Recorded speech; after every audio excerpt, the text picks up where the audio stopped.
bẹ́ẹ̀ bá fẹ́ gbọ́ ẹ̀dọ̀ kí Yorùbá bó ṣe wí bó sodù Àkàndá alóró ọ̀rọ̀ lẹ́nu bíi tejò ọ̀pá àṣẹ wuyì lọ́dọ̀ ọba aṣọ nigannigán funfun ó wuyì láwùjọ ọpọlọ pípé wuyì níbi ìmọ̀ bá gbé sodo sí ẹ̀kú dédé àkókò yìí bìkìbìtẹ̀ ti láǹfààní láti máa wo jákèjádò àgbáńlá yìí live and direct náà là ń láǹfààní àti máa wòra wa. Good afternoon, ladies and gentlemen. How was your day? Ẹ kú iṣẹ́ ẹ̀kú àtàárọ̀. Ó yẹ ká ti wà lọ́lídé ọ̀túnla lọ́dún. Kérésìmesì ó ti kọjá lọ. Kérésìmesì ó ti kọjá lọ. Kérésìmesì dé. Àbí olùgbàlà kan fún wa. We wish you a Merry Christmas àti kíra wa kọjá lọ. Compliment of the season, ladies and gentlemen. Mo kí gbogbo ọmọ Yorùbá jákèjádò àgbáńlá ayé àtẹ̀yìn ẹ̀yà míì tẹ́ gbọ́ngbà tí bó tiẹ̀ jẹ́ wípé ẹ̀yìn ọ̀gbẹ́ sáárín tí mo ń sorí lẹ́ńkan pé kí ni máa yẹn sọ kí ló kálá tó sorí bí orí aláǹgbá akọ aláǹgbá dé ń lérí báyìí kí wọ́n kì í sí ọ gangan. Ìjọ tó bá ká ní lára làádì kún òkújó ẹ̀kẹ́ mo tún ti dé ọmọ adó fọ́tilé òtítà lé mọ wọ̀lúwọ́ ọmọ rẹ̀ rò mẹ́sàn-án àìrè yín ní ọmọ yẹkoyẹko ọ̀gẹ̀dẹ̀ ọmọ yẹdù èyí tó fọgbọ́n ẹbí ẹ̀gbọ́n òun ní ìyá ọmọ yẹnu bójú bá ti pàkọ́ iwájú òní yìí mọ́ Àkàndá alóró ọ̀rọ̀ lẹ́nu bíi tejò mo tún wọ̀lúwá náà nu lábẹ́ tó dùn má tẹ́ tí ó dùn mọ́ èrò ọ̀tá ni bíi ká lọ ká má padà wá mọ́ mo tún dé. Mo dòrìṣà mo di Ṣàngó ibi tí wọ́n sọlẹ̀ sí ọ̀yẹ́ nìkankan.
ẹ̀yin èèyàn má fẹ́ ẹ̀rín ṣe mí léṣe o ẹlòmíín ti sọ pé jọ́ Monday la máa declare Yorùbá nation no point of correction we have already declared we want to reclaim àti declare a reclaim bí èèyàn bá ti declare dandan ni kó reclaim ọjọ́ Monday lágbàjọba lágbára Ọlọ́run kí Ṣèyí Mákindé ọmọ kọ́mọ́ sàsùnpìyè Sanwó-Olú mọ́ sàsùnpìyè bọ́ bá ṣe mistake tó jáde kúrò ní government house pẹ́rẹ́ tí ẹ bá ọrùn tí ẹ ta ẹ bá ń wí fún Démọ́lá Adélékè lọ́sùn àánú tiẹ̀ ló ṣe méjì wá ṣẹ̀ṣẹ̀ gbàjọba ni kò tí ì ríjọba òun lò púpọ̀ àfẹ́ reclaim government mọ́ ọ lọ́wọ́ ojú rẹ̀ Dèjì Adélékè mọ́ bínú pẹ́ náwó.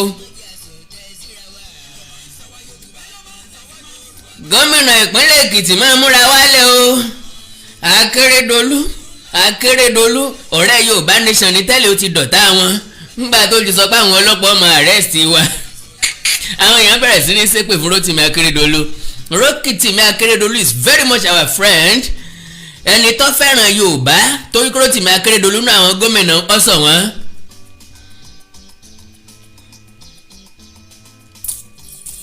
má jẹ́ kí wọ́n arrest ẹ kí wọ́n mú ọmọ rẹ bú o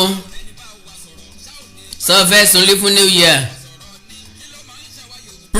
Professor Banji Akintoye wọ́n ti bá wa sọ̀rọ̀ pé ọdún kíni tí bàbá sọ lórí ọ̀rọ̀ Yorùbá nation wọ́n ní a máa gba Yorùbá nation ní December yìí tẹ́lẹ̀ kí n bàbá tó ń wí èmi ò tí ì fẹ́ sọ púpọ̀ lọ́rọ̀ tẹ́lẹ̀ mo fẹ́ jẹ́ kó di on the 1st January 1st adájọ́ mọ́tàsí asọ̀rọ̀ mọ́yẹ̀ bọ́ bá sọnù ẹja try ẹja gbìyànjú ẹja ṣáájú díẹ̀ káwá wọn because bẹ́ẹ̀ ní ṣe kì í jẹ́ ká mọjọ́ àbíkú máa padà kú tán ntí ò ṣe ni rí a kì í pó dé sí yàn ẹ mà kàn dọ́ọ̀rọ̀ Awikonko pé tí n bá ti wí bẹ́ẹ̀ ni n ó ṣe. oríṣiríṣi àwọn èèyàn ní ti ń pè mí ẹjọ́ torí Ọlọ́run ẹjọ́ ẹ jẹ́ kó wà ní ẹtì ẹjọ́ ẹ má sọ̀rọ̀ sáwọn bàbá yẹn ẹjọ́ ẹ má bu wọn ẹjọ́ má mu àmọ́ pa lè change má ní mo ní mọ̀ mi ò lè change ẹ̀.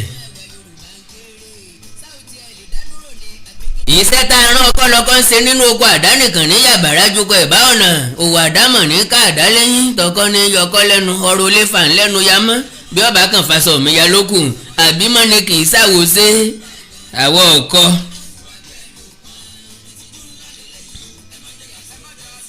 ìní mo fi pé mo dòrè sàmódì Ṣàngó tí ń ọ̀sọ̀ kò sẹ́ńtọ́mọ̀ èmi nìkan náà àpẹ̀lú Ọlọ́run ọba mi náà lóye mo sámọ̀ pé gudugbẹ̀ máa já ọwọ́ alẹ́ já tán kó pé òtó gudugbẹ̀ ìwọ lọ́mọ ṣùgbọ́n yóò tó gudugbẹ̀ yóò ju gudugbẹ̀ lọ pẹ̀lú ògo Ọlọ́run.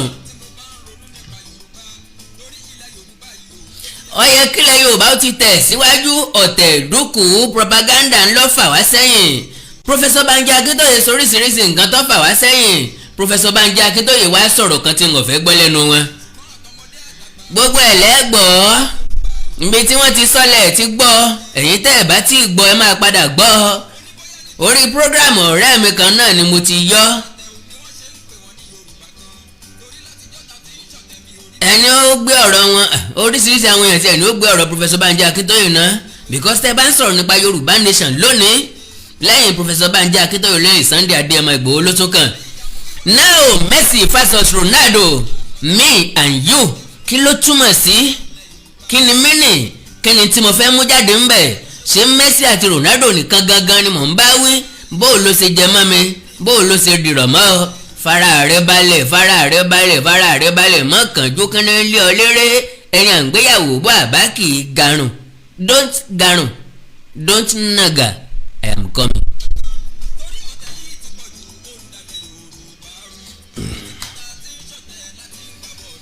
ọ̀tẹ̀ lọ́jà mọ́ gbàbọ̀dẹ̀ fúnra wa ìran Yorùbá ẹjọ́ wo la fẹ́ pọ̀tẹ̀tì sáàlè pọ̀tẹ̀tì ńjọ́ wo nígbà wo lọ́jọ́ wo nígbà wo nígbà wo nìran Yorùbá ò ní dalẹ̀ ara wọn mọ́ ńjọ́ wo ńgbà wo là ní ṣe tánàdé mọ́ lọ́jọ́ wo nígbà wo là ní ṣe kìíta mọ́ lọ́jọ́ wo nígbà wo là ní yọ̀sù tètè síra wa mọ́ lọ́jọ́ wo nígbà wo là gbọ́ràn síra wa lẹ́nu lọ́jọ́ wo nígbà wo là ní fojú kéré èèyàn bíntín èèyàn mọ́ lọ́jọ́ wo nígbà wo la máa gba Yorùbá Nation. ọ̀pọ̀lọpọ̀ wa ti jàjẹ́ ibi sẹ́yìn àbòsí ò lè kó nínú ọ̀rọ̀ wa wọ́n bí mọ́ wa ní sí lọ́dà bí etí mọ́tí tẹ́tí mọ́rì náà ni àbòsí mọ́ wa lásán. mo kí púpọ̀ ọmọ Yorùbá lẹ́ẹ̀kan sí mi ò nílò àmì fàágùn fétòótọ́ ní n ó gé pépè pé bàbá onísọ̀nà n ó ṣe kánkànkán bí olè wúre àtà kọ́sọ́kọ́sọ́ àdèbí tá à ń lọ bọ̀rọ̀. ẹ má jẹ́ àsọ̀tẹ̀ síra wa ẹ jẹ́ ká sọ̀tẹ̀ síra wa ọ̀tẹ̀ a máa jẹ́ kéèyàn ọ̀gá bọ́mbà tí ń sọ̀tẹ̀ sí ọ nìwọ́ mọ́ gbìyànjú láti tiraka láti ìdìbò sẹ́ńdìdẹ yẹn ló ń strong sí i. àwọn èèyàn máa àtáàkì mi pọ̀ last year o ojú ọ̀sọ́fà ni olórí ìṣẹ̀lẹ̀ bójú bá sọ́fà gbogbo ara mi ní ìbádágéré àwọn èèyàn kan mọ́ fídíò wọn lójú mọ́ tv wọn lójú bá ṣe ń wò mí ni ẹlòmíín mọ́ fóònù ẹ̀ lójú pé wọ́n mọ kínní burúkú rà dáadáa yá àti sí ọ sí báyìí.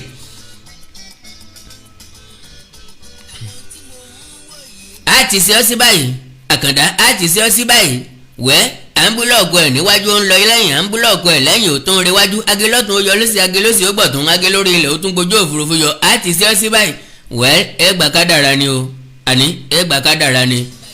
ẹ máa lé mi yẹ ò lé bá mi ẹ máa lé mi yẹ ò lé bá mi kàkà kẹ́ ronú kẹ́ ṣe research kàkà kẹ́ ronú ọgbọ̀nà dúdú àwẹ̀ ògùn ló ń ṣe kádìdìrín ronú ó ti gbàgbé ọ̀rá sáyànù bèbélé ògùn ló ń ṣe kádàgbé ronú ó ti gbàgbé dávidi nù bèbélé ìtọ́lọ́run ò sí ẹni tí ó sì ò sí láyé agbára òfúnná fún ọ lówó tó yẹ kó kàn fi búta lówó tó yẹ kó fi yẹn bùkèlè lówó tó yẹ kó fi yẹn raṣọ tó ń kó fọlọ́gùn tó ń porí kálí àbínú ẹni sọni kán rere àbínú ẹni sọni dèèyàn tó rẹ́ni ayé ò bá lè ò lè mọ pọ́n sáré ẹni tí ò dẹ̀ sáré ò lè débi tó ń lọ come around enjoy the music ìpàrípà.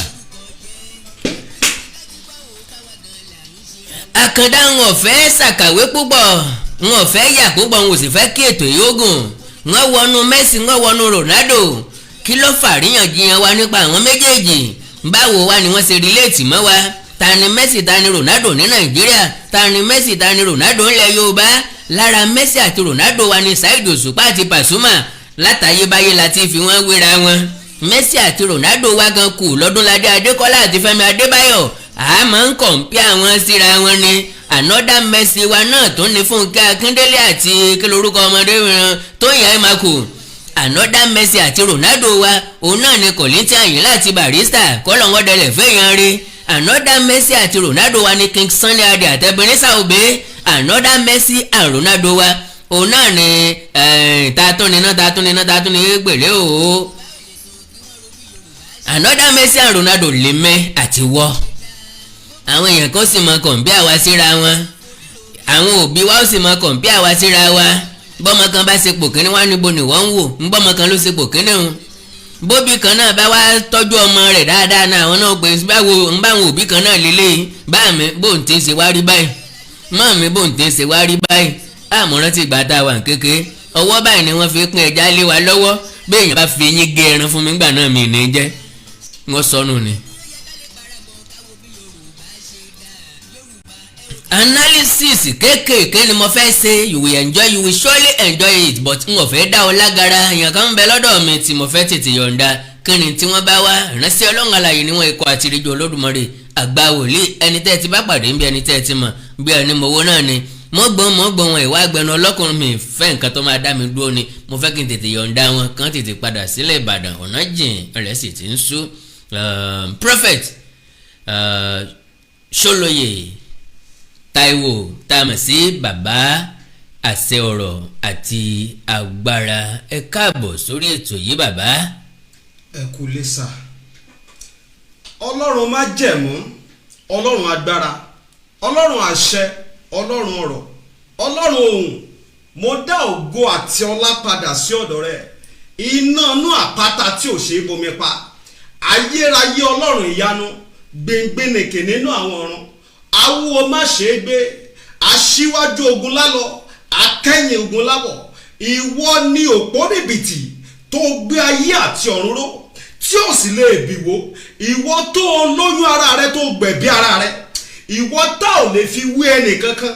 Ọlọ́run mo gbé ọ̀gá o, Ọlọ́run mo yàn o, àpáta pààrà, Ọlọ́run ogun, àrí ìrú àlá, àmàsádà yakapori bayasada yagaba. Mo pàṣẹ sínú ayé ẹnìkan tó lè rí àmì ṣe. Ìkóríta tí ogun ká ọmọ tó níbẹ̀ ni wàá parí ìrìn àjò rẹ sí.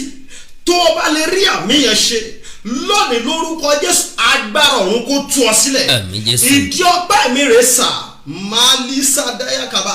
Mo dúpẹ́ lọ́wọ́ Ọlọ́run sà tí wòlíì bá ní Olúwa wípé tí nǹkan yẹn ò bá padà ṣẹlẹ̀ ó dáa kí wòlíì yẹn dọwọ́ bojú kó sì bá ìsìn rẹ̀ kó sì máa bá lọ.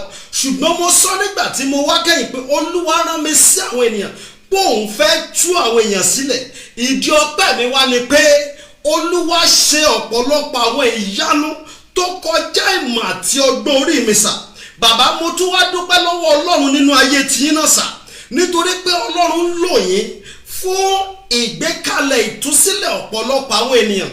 Mo gbàdúrà fún yín dádì sà lórúkọ Jésù ẹ̀ní tán. Àmín sà. Oh my God, Awikonko mo gbàdúrà fún yín lórúkọ Jésù ẹ̀ní tán. Àmín. Ẹni tó bá ti tán ayé ti gbàgbé ẹ̀. Bẹ́ẹ̀ni. Ẹni tó bá ti tán gbogbo tó bá ṣe kò ní mọ̀ ọ́n ṣe mọ́. Bẹ́ẹ̀ni. Mo tún sọ lẹ́ẹ̀kẹta ó di májẹ̀mú ó di àṣẹ ó di gbólóhùn láti àkókò ìlọ títí ayérayé lórúkọ Jésù ẹ̀ní tán. Àmín Jésù. Mo kí gbogbo ẹ̀yin ọmọ Ọlọ́run káàkiri gbogbo àgbáńláyé lórúkọ Jésù ó máa dára fún yín. Àmín. Ẹ rí àánú gbà. Àmín. Jésù Olúwa wa. Àmín àmín àmín lórúkọ Jésù. Well, kò sí nǹkan púpọ̀ tí mo fẹ́ bá yín sọ because ní gbogbo òpin ọdún òun náà ni àwọn ikọ̀ àtìrìjọ Olódùmarè káàkiri àgbáńláyé kò sí ní Nàìjíríà nìkan kì í sí nílẹ̀ Yorùbá nìkan ni wọ́n ti máa ń rí ìran òpin ọdún. Mi ò fẹ́ ká sọ̀rọ̀ nípa ìran mo fẹ́ ká sọ̀rọ̀ nípa gbólóhùn kan tó ní kíni kálukú wa ló máa ní resolution kíni tá a ní fún kílàlá wa fọdún tuntun fọdún tí a fẹ́ bọ́ sí torí a fẹ́ kó lógbólógbò ọdún kan a bọ́ sógbólógbò ọdún mi ọdún tá a fẹ́ wọ̀ àti ìmọ̀ kí lọ́dún yẹn wá ní fún wa that is kíni 2023 kí ló ní fún wa kí ló ní fún ọ. ẹ ṣeun sà àkórí tí olúwa. àwọn tí wọ́n lo 2022 wọn bẹ́ẹ̀ tó jẹ́ pé wọ́n gba kámú ni àwọn ni ẹni afẹ́ sọ̀rọ̀ lé lórí. bẹ́ẹ̀ ni sà. that is kí ni 2023 kí ló ní fún wọn kí ló ní pákéjì fún wọn kí ló pákéjì kalẹ̀ fún wọn. sà olúwa ní kí n lọ láti kéde fún gbogbo àwọn ènìyàn wípé wọ́n ní láti mọ ohun tí mo ní fún ayé wọn. báwo ni wọ́n ṣe wá mọ tí olúwa ní fún ayé wọn. ẹgbọ́n nǹkan tí ìwé kíróníkà kejì sọ ìwé kíróníkà kejì 2020 ó ní gba olúwa gbọ́ a ó fi ẹsẹ̀ rẹ múlẹ̀ ó ní gba wòlíì rẹ̀ gbọ́ ìwọ yóò ṣe rere. olúwa ní kí n lọ láti lọ kéde fún àwọn ènìyàn láti ṣọ́nà fún àwọn ènìyàn nígbà tí wọ́n bá lóore ọ̀fẹ́ láti pè mí màá gbàdúrà fún wọn. olúwa kí ló ní fún ayé wọn kí ni tó yẹ kán ṣe kí làwọn nǹkan tí ò yẹ kán ṣe tí wọn ò tún fi ní wọnú pàkúté tí wọ́n wọ̀ ní 2022 ìyẹn.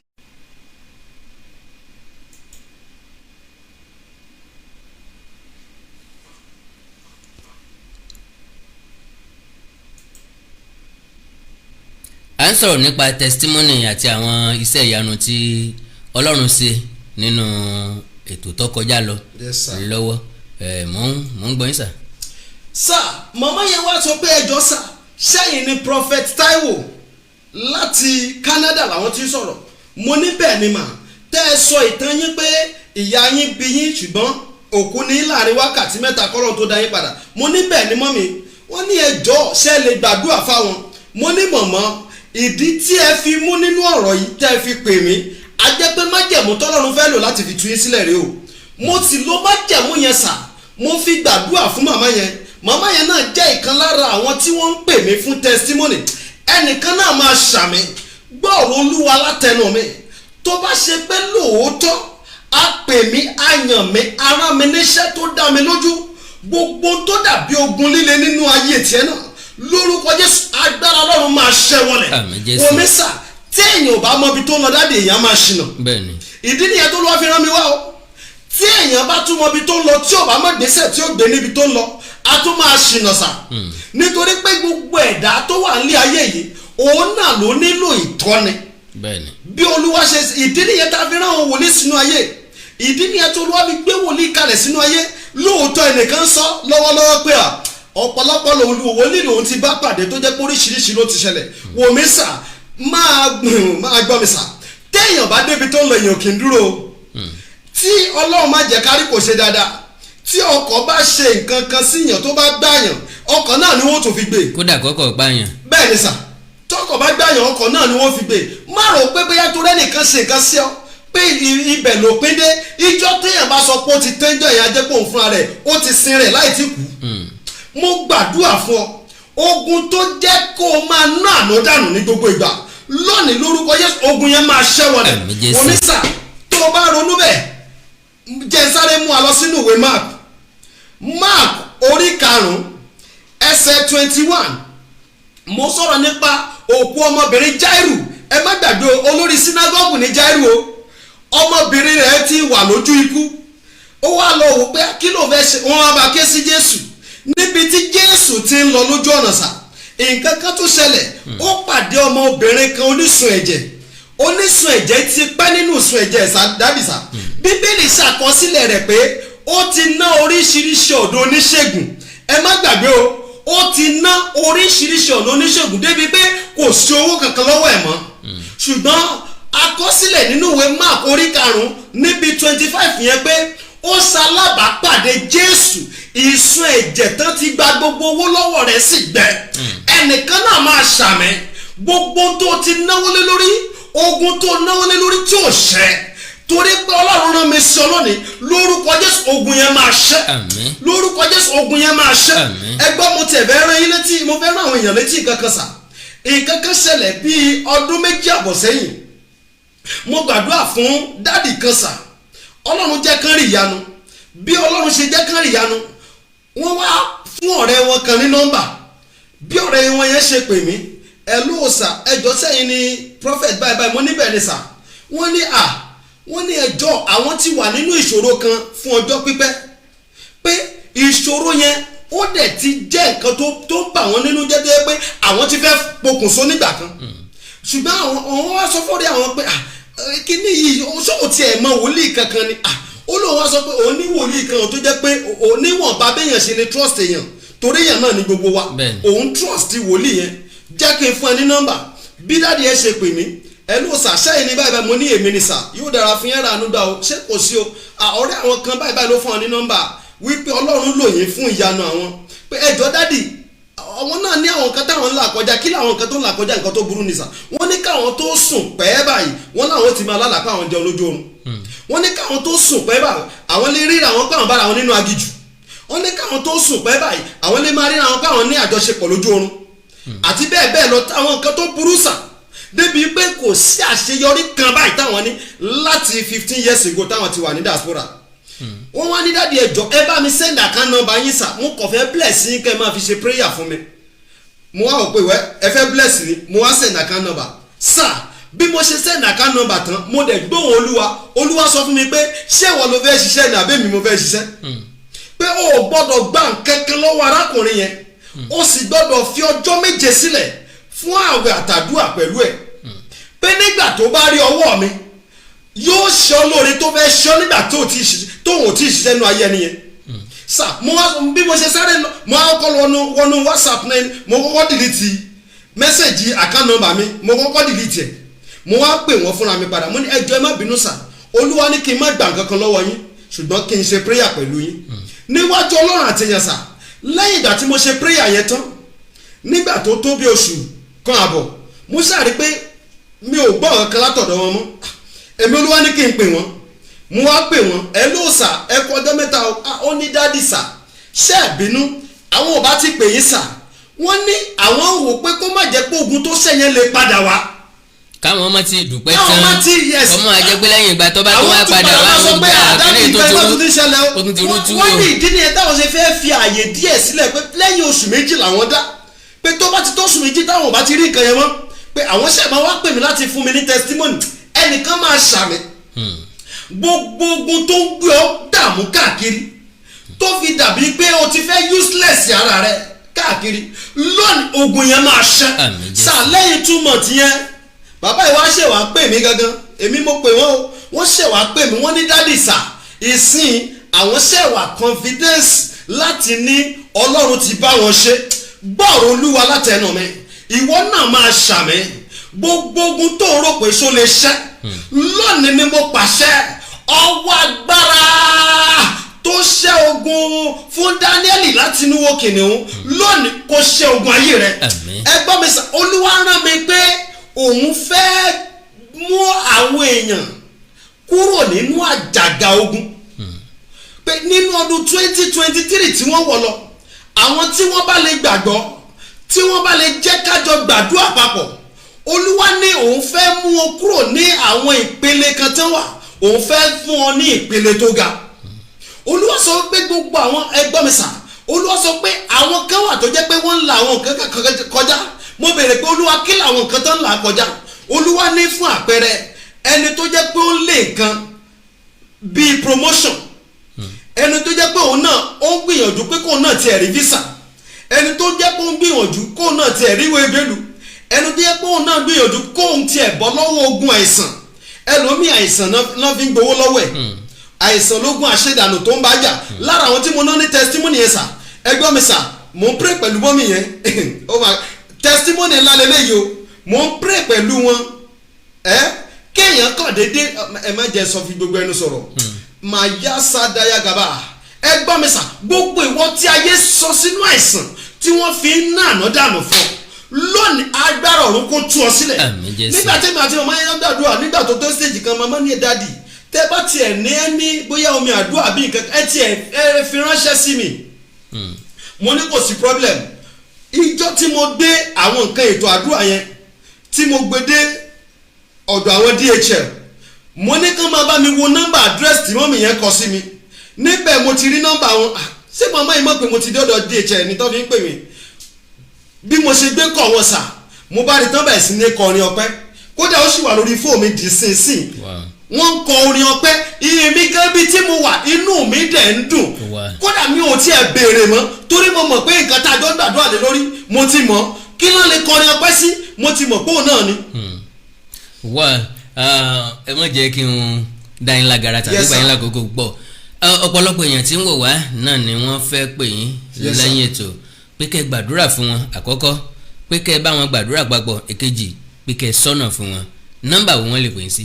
nọ́mbà tẹ́ lè pè mí sí kí n fi sọ́nà fún yín kí ni Ọlọ́run ní fún yín ní 2023 òun náà ní +234 70 25 47 54 27 lẹ́ẹ̀kan sí +234 70 25 47 54 27 ẹ pè mí ẹ jájọ gbàdúrà papọ̀ má rògbò ti la oríṣiríṣi kọjá mo sọ lọ́jọ́ tí mo wá náà kẹ́yìn mo ní àwọn tí Ọlọ́run sábà máa ń lò mí fún jùsà àwọn làwọn tán ti rò pé mi ò tiẹ̀ fẹ́ pé wòlíì mọ́ toró ti sú àwọn ṣùgbọ́n lónìí mo fi dá ọ lójú pẹ̀lú agbára tó ń bẹ nínú májẹ̀mú Ọlọ́run lórúkọ Jésù bó ti wù kógun rẹ̀ ó le tó agbára Ọlọ́run máa ṣẹ́ ogun yẹn wàá dẹ̀ rí àánú gbà nígbà tí màá tún fi padà wá testimony tiẹ̀ náà lórúkọ Jésù máa kà mọ́ wọn testimony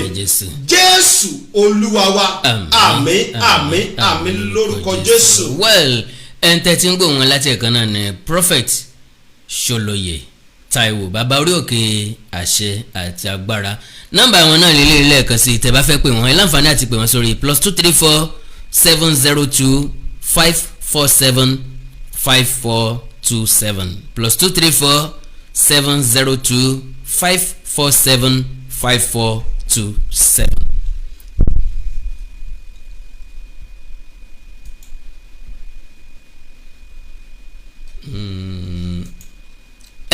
Àdúrà la fi bẹ̀rẹ̀ ẹ bá ń gba àdúrà kó tó di pé ẹ máa lọ ẹ fà wá lọ́lọ́run lọ́wọ́. Ọlọ́run má jẹ̀mú kábíyèsí agbé ọ̀gá lẹ́ẹ̀kan sí gba ọpẹ́ wa. àmín Jésù. Olúwa mo gbàdúrà fún gbogbo àwọn ìṣẹ̀dá tó wò mí tó sì ń gbọ́ mi nígbà tá a bá tún jọ máa pàdé ní 2023 ogun tó máa ń mú kéèyàn di rádaràda lórúkọ Jésù kò ní dé báyìí. àmín Jésù. ogun tí kì í ní solution lórúkọ Jésù kò ní ṣẹlẹ̀ sí. àmín. ìkórìtà tí ayé yín wá wà lónìí agbára ọ̀run kó tú yín sílẹ̀. àmín Jésù. àánú Ọlọ́run kó ṣògo lórí ayé yín. àmín. lórúkọ Jésù ààbò Ọlọ́run kó ṣògo lórí ayé yín. àmín. ìpàdé wa lórúkọ Jésù ká fi ayọ̀ àti ìdùnnú ká fi kàn pàdé. àmín Jésù. ògo ni fún orúkọ Olúwa. hallelujah. mo gbàdúrà fún ìránṣẹ́ òye bàbá wa Awikonko àti gbogbo àwọn tó dán ṣiṣẹ́ ọfà yóò ní báyìí. àmín Jésù. lórúkọ Jésù ọfà yóò ní báyìí. àmín. gbogbo ń tẹ́ kó jọ lórúkọ Jésù kò ní jóná. àmín. agbára ìtẹ̀síwájú kó bà lẹ́yìn. àmín. ó ti rí bẹ́ẹ̀ ó ti ṣe bẹ́ẹ̀. àmín. Jésù Olúwa wa àmín. àmín àmín àmín lórúkọ Jésù. ilé lóko lẹ́yìn odi àjíǹde ara ó máa jẹ́ a ò ní fàìsàn ló gbà orúkọ tèmi ni Godwem tí gbogbo ẹ̀yin èèyàn mọ̀ sí ìyá Ìjẹ̀bú gẹ́gẹ́ bí ìṣe wa pé ìlera yín òun ló jẹ wá lógún òun ló tún mú wa wá sójú ìwòran yín ní déédé àsìkò yìí mo kí yín o a ò ní fàìsàn ló gbà o gbogbo ẹnikẹ́ni tó ní ìṣòro nínú eegun tàbí nínú iṣan ara wọn wọ́n lè kàn sí iléeṣẹ́ Godwem ìyá Ìjẹ̀bú ọ̀rọ̀ iṣan àti eegun la máa ń sọ ní gbogbo ìgbà nítorí pé ìṣòro iṣan àti eegun ó jẹ́ ìṣòro tó ṣe gbòógì tó dẹ̀ ń dà wá láàmú àwọn ẹlòmíì ò lè bẹ̀rẹ̀ mú nǹkan nílẹ̀ ẹlòmíì ò lè bẹ̀rẹ̀ kírun ilé orí òkèlè ẹlòmíì ń gbé tẹ́lẹ̀ ó ti padà sísàlẹ̀ nítorí orúkún ríro ìbàdí ríro ẹlòmíì àtẹlẹsẹ̀ la máa kán ẹlòmíì tó bá jí láàárọ̀ àti fẹsẹ̀ lélẹ̀ á di ìṣòro ẹlòmíì gbogbo ara títa ẹlòmíì ẹsẹ̀ títa ẹlòmíì ẹsẹ̀ á máa gbọ̀n gbogbo èyí tó bá lè jẹ́ jẹ́wárí ó ṣeé ṣe kó jẹ́ arthritis lẹ́ní kílẹ̀ ò tó wọ́n ẹlòmíì kò tó débi tó máa tọ̀ sí ìtọ̀ yá ti máa jábọ́ ṣùgbọ́n kí ìwá ṣe prostate enlargement nìkan ló lè fà kí wọ́n máa tọ̀ púpọ̀ torí prostate enlargement ọkùnrin nìkan ló ń ṣe ṣùgbọ́n ìṣòro ìtọ̀ púpọ̀ ó lè ṣe obìnrin náà obìnrin tó bá ní bladder infection àbí weakness of bladder òun náà lè máa tọ̀ púpọ̀ jù ẹlòmíì á ní infection tó ti pẹ́ ó lè jẹ́ kó máa tọ̀ púpọ̀ jù ẹlòmíì ìdẹ̀rẹ̀ diabetes insipidus tó ń pè ní àtọ̀gbẹ ló fà á tó fi ń tọ̀ púpọ̀ jù so tẹ́ bá ti rí irú àwọn àmì gbogbo yín náà lẹ lè kàn sí iléeṣẹ́ Godwem ìyá Ìjẹ̀bú bákan náà ni àwọn ìṣòro tó ń àfẹ́tì àwọn ọkùnrin wa tí ò ní lè jẹ́ kó ṣojúṣe wọn nínú ilé tó máa di kó máa ka newspaper lálẹ́ gbogbo àwọn ìṣòro tó lè fà bíi weak erection premature ejaculation jẹ̀dí ni a ní 3-in-1 kan ní iléeṣẹ́ Godwem Ìyá Ìjẹ̀bú tó jẹ́ pé ó dára fún àwọn ọkùnrin wa tó lè máa lò tó máa tún àgọ́ ara wọn ṣe á kọ̀rẹ́ẹ̀tì ìṣòro tẹ̀ níyẹn ni tó yẹ pé ìṣòro yẹn á kú òǹbẹ pẹ̀lú ògo Ọlọ́run bákan náà ni hepatitis tó ń ṣe ooru inú ẹ̀dọ̀ a máa ń mẹ́nubà ń gbogbo gbà ìdí tí mo dẹ̀ fi mẹ́nubà ni pé wọ́n ti sọ pé kò gbóògùn ṣùgbọ́n Ọlọ́run ti fún wa ní ewé àtegbò tó lè bá wa bójútó hepatitis tí ń ṣe ooru inú ẹ̀dọ̀ tẹ̀ níyẹn ooru inú ẹ̀dọ̀ ni ṣùgbọ́n ó lè fà á kí pains wa máa dìde nínú ó lè lead sí liver problem tá a bá tètè bójútó ẹlòmíì dẹ̀rẹ́ ó lè jẹ́ kí ẹyin ojú ẹ̀ máa yẹ́lò ó lè jẹ́ kíto ẹ̀ máa yẹ́lò ṣùgbọ́n ẹlòmíì ẹyin ojú ẹ̀ lè máa yẹ́lò kíto ẹ̀ máa yẹ́lò kó jẹ́ jaundice lòun ní o ẹlòmíì inú ẹ̀ lè máa ga kó jẹ́ enlarged liver lòun ní o torí ìdí èyí ó máa ń dára ká ṣe àyẹ̀wò ẹnikẹ́ni tó bá ti rí kùdìẹ̀kudiẹ ẹ jẹ́ kí wọ́n ṣe àyẹ̀wò kí wọ́n mọ kí ló dé kí nìkan tó ń ṣe àwọn ìyẹn ló máa jẹ́ ká mọ irú ọ̀nà tá a máa gbà ràn wọ́n lọ́wọ́ pákéjì ti wà lóríṣiríṣi fún rheumatoid arthritis fún prostate enlargement even fún prostate cancer tí wọ́n bá ní prostate cancer ó lè máa tọ̀ kíto ẹ̀ kó máa ní ẹ̀jẹ̀ nínú àbí kó máa ní ìrora èkéyìí tí ìbàjẹ́ Ọlọ́run Elédùmarè ti fún wa lágbára láti fi òpin sí ẹ̀rọ ìbánisọ̀rọ̀ mi ní 08033034777 08033034777 nọ́mbà yìí náà ni nọ́mbà WhatsApp mi kò sí ibi tí ẹ̀dẹ̀ wà tí oògùn wa ò ní dé gbogbo ẹ̀yin náà tẹ̀ tí ń gbalẹ̀ máa jẹ́rìí sí ibikíbi tẹ́ wà bó jẹ́ US bó jẹ́ Canada bó jẹ́ UK wherever you are oògùn yìí máa dé ọ̀dọ̀ yín ibikíbi tẹ́ lè wà nílẹ̀ adúláwọ̀ ni nínú Nàìjíríà ń bí ni gbogbo ibikíbi tí ẹ wà bó jẹ́ Èkó ni Ìbàdàn ni Àbújá ni Port Harcourt ni wherever you are oògùn wa máa dé ọ̀dọ̀ ẹ pẹ̀lú ògo Ọlọ́run ẹ má ṣe gbàgbé ẹ̀rọ ìbánisọ̀rọ̀ mi tí ń ṣe 08033034777 òun náà ni WhatsApp nọ́mbà mi ẹ má ṣe gbàgbé pẹ̀lú ògo Ọlọ́run last bus stop yín ni Godwem Ìyá Ìjẹ̀bú àlàáfíà lójú o. ẹ já mọ́ kíra wa pa káàbọ̀ padà Messi vs Ronaldo me and you pápápá ẹ jẹ́ ká kọ́kọ́ sọ̀rọ̀ nípa mẹ́sẹ̀gì Professor Banji Akintoye kí n tó sọ̀rọ̀ nípa ẹ̀ màá kọ́kọ́ jẹ́ kẹ́ wo bàbá kẹ́dẹ̀ gbọ́ ọ̀rọ̀ tí wọ́n sọ fún wa ọ̀rọ̀ tán bá wa sọ gbogbo ọmọ Yorùbá jákèjádò àgbáńláyé lórí ọ̀rọ̀ Yorùbá nation ẹ̀tẹ́tílẹ̀kọ́. mo kí gbogbo ọmọ Yorùbá lásìkò yìí mo kí ní pẹ̀lú inú dídùn mo sì kí ní pẹ̀lú ayọ̀ àkó ọdún àárín ọdún méjìlá wà Christmas ti lọ the New Year is coming and we are looking forward to it. We are looking forward with hope and joy. Mo dúpẹ́ púpọ̀ lọ́wọ́ Ọlọ́run fún àwa ẹ̀yà Yorùbá Ọlọ́run ṣe dá wa Ọlọ́run ṣe yẹ wa sí ní ayé yìí mo dúpẹ́ púpọ̀ lásìkò yìí o mo bá yín yọ̀ pátápátá ẹ̀yin ọmọ Yorùbá àdúpẹ́ mo kí àwọn ọmọ kéékèèké tí wọ́n mọ nǹkan tá à ń ṣe lọ́wọ́lọ́wọ́ báyìí ó jẹ́ pé torí tí wọ́n gan-an la ṣe ń ṣe ẹ bá mi kí wọn pé wọ́n kú ọdún o pé bàbá grandfather kí wọn ò ní kí wọ́n kú ọdún o. Ọ̀rọ̀ tí mo fẹ́ sọ lẹ́nu ọ̀pọ̀ mo ní kí n kí yín náà ni kí n sọ fún yín pé nǹkan náà tí gbogbo wa ń wá papọ̀ àwọn Yorùbá nation Ọlọ́run ti fún wa ó pẹ́ tí mo ti máa ń sọ yẹn ṣùgbọ́n a gbọ́dọ̀ farabalẹ̀ ìgbà tí a máa lùgbà. Kí làwọn nǹkan tó ń dí ọ̀nà ó yẹ kí n sọ ìkíní ní ọ̀rọ̀ pé bá ṣe máa ń bú ara wa bá ṣe máa ń jà àwọn ará ìta ò kò yé wọn pé bóyá àṣà tiwa nìyẹn wọn ò fẹ́ gbà wọn ò fẹ́ mọ̀ because àwọn ò mọ another nation tó ti ń bú àwọn bẹ́ẹ̀ yẹn àwọn ọ̀pọ̀lọpọ̀ ẹ̀yà ló wà láyé tó ń wá kọ́ńtì tí wọ́n lọ́tọ̀ọ̀tọ̀ fẹ́ ń yapa kúrò ní kọ́ńtì tán wà àwọn èèyàn tó ń wò wọ́n káàkiri ayé ò rí pé wọ́n máa ń búra wọn bí àwa ṣe máa ń bú ara wa tí yóò bá ìdìbò ká máa bú ara wa. Mo dẹ̀ ti gbẹ̀yìn bẹ̀yìn. In fact ní nǹkan bí oṣù kan àbọ̀ sẹ́yìn mo ń sọ tẹ̀dùn.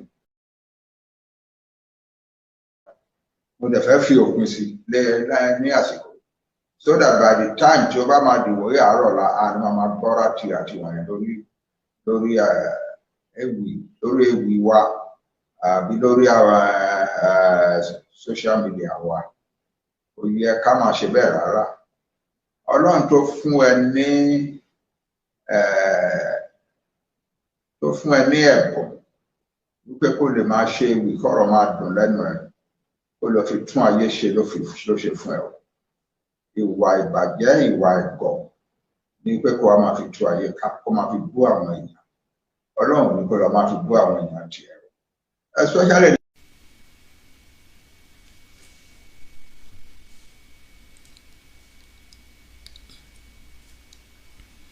mo fẹ́ kẹ́ ẹ di pọ́ìntì mú níbẹ̀ yẹn. ṣe gbọ́ nǹkan tí bàbá sọ Professor Banji Akintoye. wọ́n ní Ọlọ́run tó fún ọ ní ẹ̀bùn pé kí ọ̀rọ̀ ó dùn lẹ́nu ẹ kó o máa fi kéwì ó fún ẹ kó o máa fi tún ayé ṣe ni o. That is indirectly èmi ni bàbá ń rí fáà sí. Yes, bóyá torí àwọn nǹkan tí mo ṣe sẹ́yìn àbí torí eléyìí tí mo ní ó máa jábọ́ gudugbẹ̀ ní January 1st ni bàbá ń rí fáà sí pé ìwà ìbàjẹ́ nìyẹn. Ọlọ́run tó fún ọ lẹ́bùn sọ pé wọ́n máa fi tú ayé ká. Well, ṣé mo fi ń tú ayé ká àbí mo fi ń táyé ṣe? Èmi kọ́ ni màá jọ́ọ̀jì, èmi kọ́ lè ní wọ́n sọ eléyìí ẹjẹ́ àtẹ̀wájú ká gbọ́rọ̀ bàbá síwájú sí i. Ó ń dá wa dúró tó ń jẹ́ kí ọ̀nà wa kó máa fẹ́ rọ̀ díẹ̀ láti bí oṣù kan. Ẹni wípé ṣe ló wá dàbí wípé àwa Yorùbá àwa náà fẹ́ wá dàbí Southern Sudan. Láì bá ẹnìkan kan sọ láì bá ènìyàn kankan lò. Kéèyàn kan lára wa kó lórí ìdílé kó sọ pé òun ti declare Yorùbá nation. Òun fẹ́ yan mínísítà, òun fẹ́ àgbà. Gbogbo ayé ló sọ pé àbí kìí ṣe Yorùbá lélẹ̀. Gbogbo ayé ló ti mọ Yorùbá fáwọn àwọn èèyàn tó ní ètò tí ayé fẹ́ràn wọn tí ayé sì ń fẹ́ tiwọn. The result is that nígbà tá a bẹ̀rẹ̀ ọ̀rọ̀ yìí díẹ̀ wọ́n rí ọ̀pọ̀lọpọ̀ ìlú tó ń wá pé àwọn náà fẹ́ gba òmìnira ara wọn tó jẹ́ pé ọdún 10 ogún ọdún wọ́n sì wà lẹ́nu ẹ̀ wọ́n máa dùn aráyé ò ní lísìn sí wọn. Ó ti di ọdún 3 náà tá a bẹ̀rẹ̀ ọ̀rọ̀ tiwa yìí. Ayé ẹ̀ta aráyé ti lísìn sí wa dáadáa. Nítorí kíni reputation Yorùbá nation solid around the world. Ẹ má jẹ́ ká wá fi ìwà mo lè bóyàn, mo lè sọ̀rọ̀ dáadáa tó lè burúkú sí yàn, mo lè sọ̀rọ̀ tí líle, mo lè bú ẹnikẹ́ni, mo lè bú ọba, mo lè bú ìjòyè, mo lè bú bàbá mi gan. Gbogbo wọ̀nyẹn àbá. Tẹ́ ẹ bá ń ṣe aráyé bẹ̀ sí revise attitude wọn sí wa. Mo fẹ́ bẹ̀ yín again very seriously. Ẹ̀yin tí Ọlọ́run fún ní ẹ̀bùn láti lè máa sọ̀rọ̀ dídùn ká máa gbọ́ lórí ewì ẹ̀bùn látọ̀dọ̀ Ọlọ́run nìyẹn o. Ẹ̀yin tẹ́ mọ social media ṣe kẹ́gbẹ́ kámẹ́rà sí yàrá yín kẹ́ máa sọ̀rọ̀ sí gbogbo ayé kí gbogbo akádẹ̀ máa gbádùn yín ẹ̀bùn kan nìyẹn látọ̀dọ̀ Ọlọ́run. Ẹ̀bùn yín yẹn fi tún ayé ṣe, ẹ fi tún àwọn èèyàn yín ṣe, ẹ fi tún fámìlì yín ṣe, ẹ fi tún àwọn ẹ̀yà àti yín ṣe. Ẹ má máa fi bóyàn, ẹ má máa fi ṣépè. Ẹ má máa fi support nǹkan tẹ́ ẹ mọ̀ pé kò kì í ṣòótọ́. Ẹ má máa fi lying and deceit. When you hear the person lying and deceiving people and you are giving your tongue in support to them, why do you call me Lord? In short, what God says, the iniquity shall not approach my throne. Tó o bá jẹ́ ẹni tó ń purọ́ tó ń support ẹni tó ń purọ́, nǹkan tí mo tó yẹ kí n sọ yìí mi ò ní sọ jáde tán. Ọlọ́run á jẹ́ kí gbogbo alátabá gbàdúrà kó máa gbọ́ wa. God says he will call upon me and I will hear him. That is ẹni tó bá ń ṣètò ẹni tó bá ń fẹnu ẹ̀ purọ́ tó ń purọ́ tó dẹ̀ fi forúkọ Olúwa purọ́ tó dẹ̀ wá ń sọpọ́tì ẹni tó ń purọ́ ó lè ṣòro pé tó bá ń gbàdúrà kí Ọlọ́run má gbọ́ mo bẹ̀ yín ẹ má ṣe mọ́ mo dẹ̀ gbàdúrà fún yín gbogbo ọmọ Yorùbá tó bá ń lanu ẹ̀ sókè tó bá pe Ọlọ́run á máa dá yín lóhùn ṣùgbọ́n ẹ má ṣàkàṣà ìkúrò kákàndéédé máa purọ́ torí pé it is a fad it is.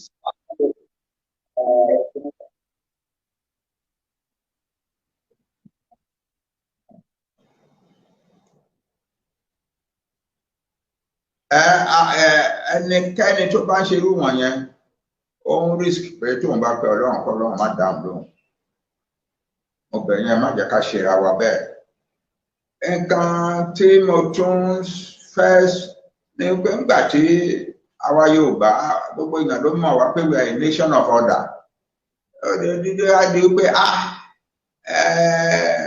ṣé ẹ̀yin náà wá fẹ́ di South Sudan ni ẹ̀yin Yorùbá tí gbogbo ayé ń wò tá a rò pé ẹ̀yin ní number 1 ní Áfíríkà tí ẹ̀yin náà wá fẹ́ sọ̀rọ̀ ayé di South Sudan ní ẹ̀yin kan lára yín dédé dìde kó lè ọ̀hún ti declare ayé nation kí gbogbo àwọn yòókù kan kó má yé wọn nǹkan tó ń sọ kó má bá nìkan kan sọ ó lè máa sọ pé òun ti yan mínísítà ànájà ṣe bẹ́ẹ̀ èmi ò ní fẹ́ ní omi sọ burúkú sí nípa àwọn Yorùbá níbi kankan láíláí lẹ́nu bí ìjọ mẹ́ta àwọn kan pè mí àwọn èèyàn pàtàkì ní kọ́ńtì tiwọn nílùú tiwọn wọ́n pè mí wọ́n ń béèrè question lọ́wọ́ mi ẹni yín tó ṣe báyìí yẹn kọ́ ẹ̀fìn kan wọ́n ń fẹ́ kí èmi condemn I will not condemn a Yorùbá person láíláí wọ́n kàn sọ pé ara wa náà ni wọ́n fẹ́ kí èmi sọ pé ara kì í ṣe ara wa ni o ọmọ mi ni o ṣùgbọ́n kò sẹ́ni tí ò kì í make a mistake. A mistake tó ṣe yẹn kò define Yorùbá character. That's not the Yorùbá way.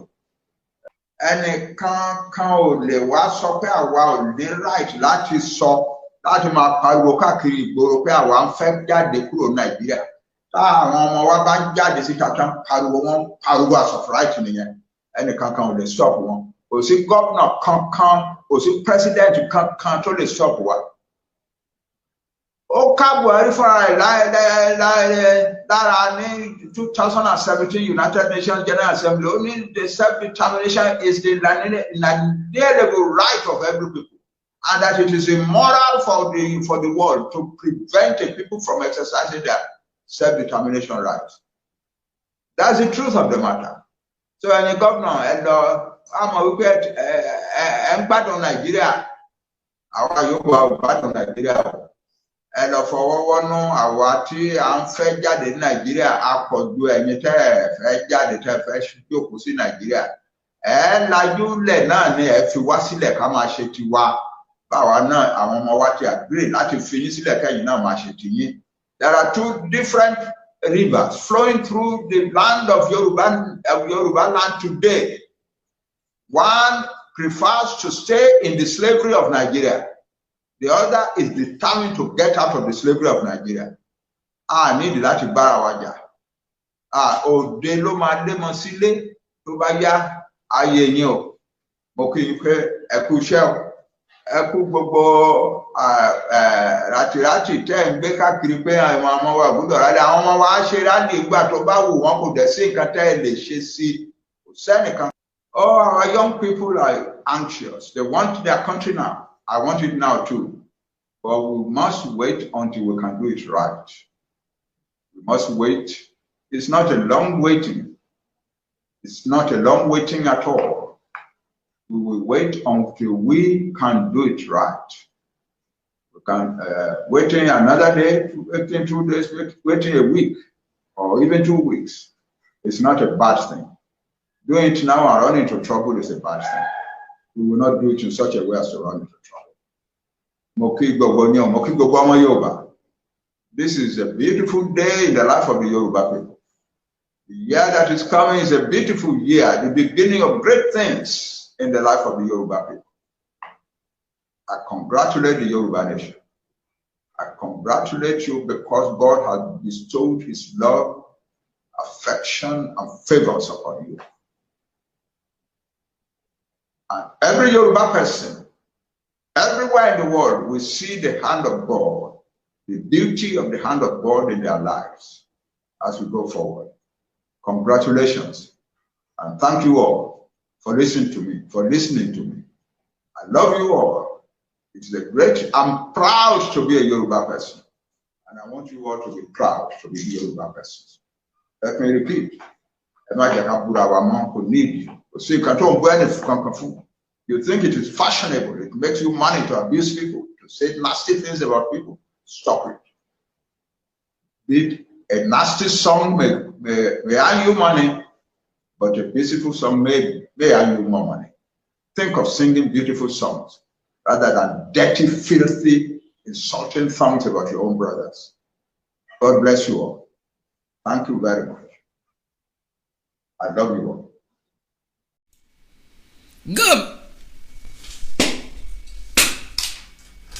God bless you, Professor Banji Akintoye. Well, bàbá yìí tì mí dáadáa. Ẹnìkan ní ṣé wọ́n dákọ̀ mi ni no.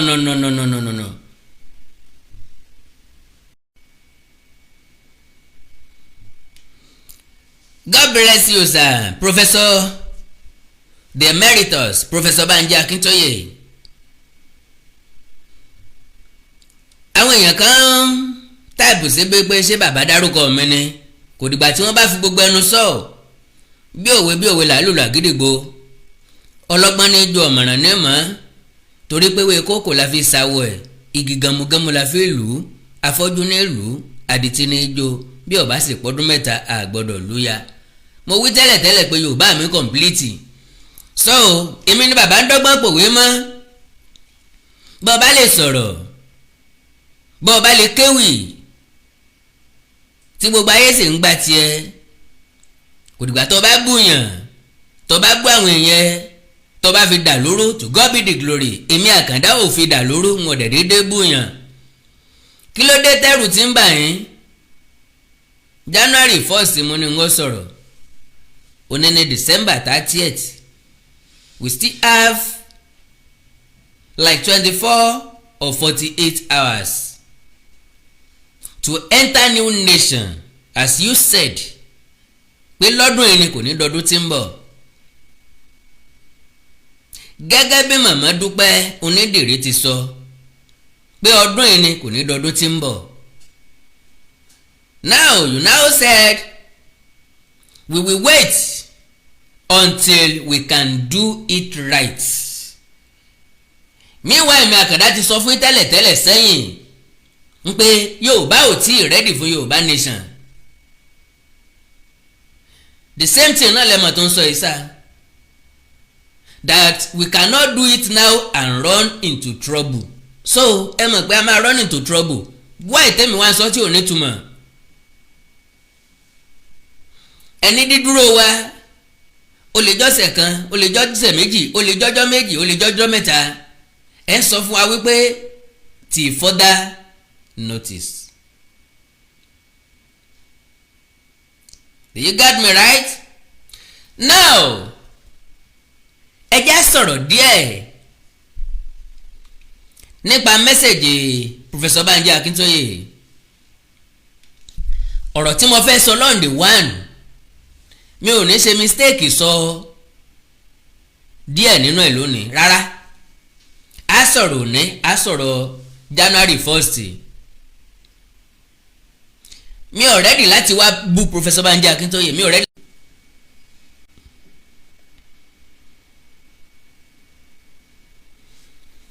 Now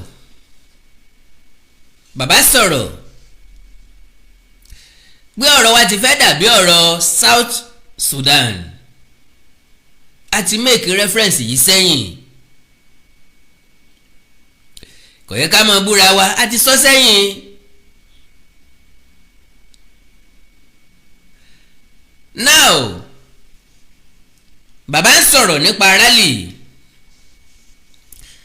gbogbo àwọn tí wọ́n pè fún rally pátápátá kì í ṣe pọ́n lè dá rally ṣe o. And I can tell you categorically that we don't need more rally. ẹbí mi pé why kí láǹfààní rally ṣé rally ni yóò gba Yorùbá nation fún wa no awareness ni rally wà fún àti ṣe rally níwọ̀nba àgbà tí rally níyì everybody ti wà aware àpàfẹ́ gba Yorùbá nation why rally again sẹ́yìn ibi tá a bá wọ́dé ló nítumọ̀ ni àbí ìgbésẹ̀ àbí strategy tó wà on ground àbí ètò tó wà on ground.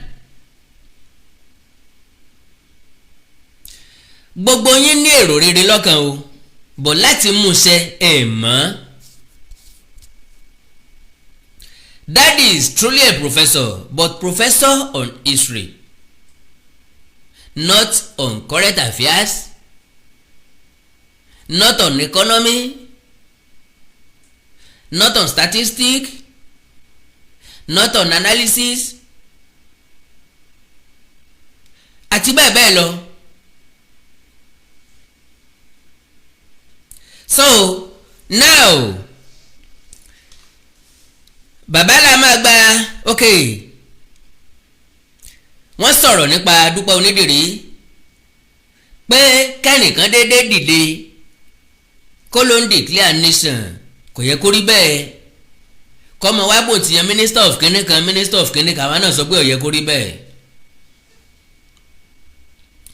a dẹ̀ sọ wípé ẹ̀jọ́ sí pọ̀ àwọn èèyàn kan nírọ́ ni ká mọ̀ dájà sí láàrin àkàndọ̀rọ̀ Awikonko ní ṣaláìsòótọ́ now ẹni àwọn governors ń gbádùn Nàìjíríà pé àwọn ò gbádùn Nàìjíríà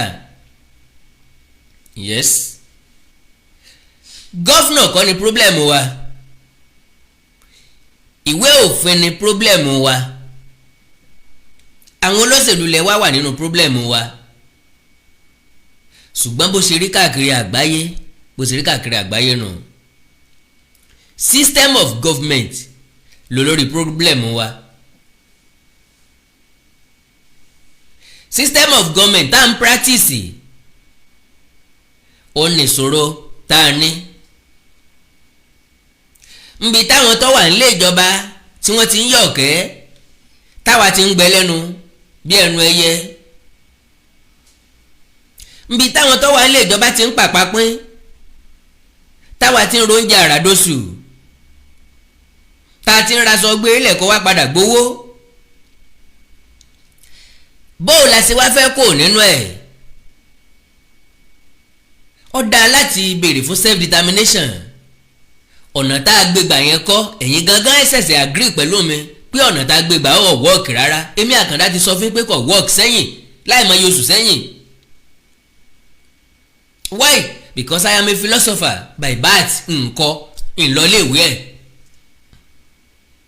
olójú inú aláfojúsùn aláfojúgé àfojúbùdá pé n ti ń lọ yìí níbo ni ó yọrí sí.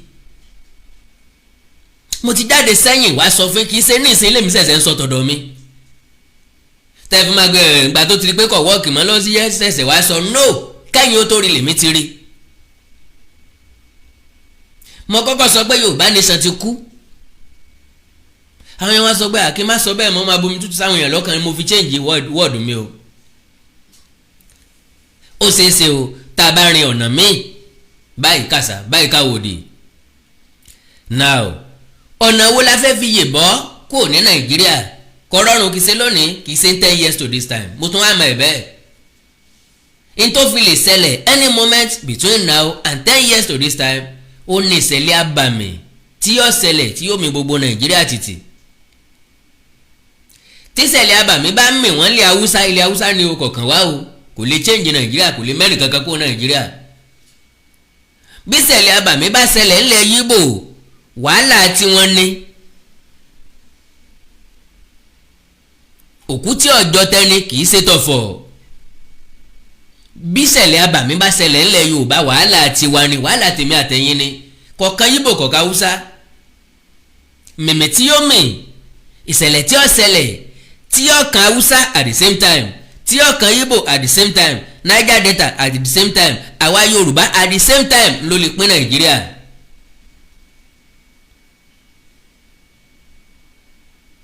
kò wá sẹ́ni tó gún wù ú jà